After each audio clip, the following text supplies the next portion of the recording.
Okay hi everyone. सो आज हम HCV का एक क्वेश्चन डिस्कस करेंगे, that is question number 7. So it says find the flux of the electric field through a spherical surface of radius r due to a charge of 10 raised to the power minus 7 coulomb at the center and another equal charge at a point 2r away from the center. Fine. So देखो figure आपको given है, कहाँ given है, ये रहा figure. So ये आपके पास स्फेरिकल सरफेस है ऑफ रेडियस आर.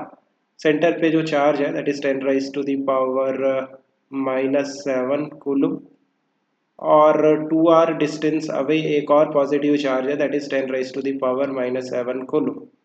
सो हमें बताना है कि इस स्फेरिकल सरफेस से कितना फ्लक्स पास करेगा, total flux passing through this spherical surface.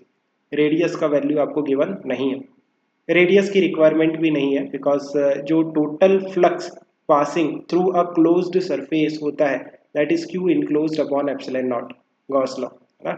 जो टोटल फ्लक्स किसी क्लोज्ड सरफेस से पास करेगा that is equal to Q enclosed, उसके अंदर जितना चार्ज है upon epsilon not.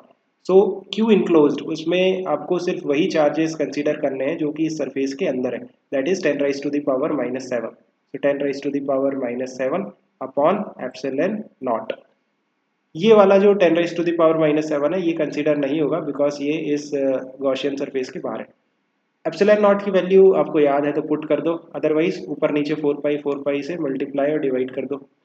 Now 1 upon 4 pi epsilon naught that is 9 into 10 raise to the power 9 into ये हो गया 10 raise to the power -7 into 4 into pi का value 3.14. Like you can solve it, right? So जो भी answer आएगा that is the final answer. This is the value of the flux passing through this spherical surface. I hope you have understood. Keep working hard. Best of luck. Bye.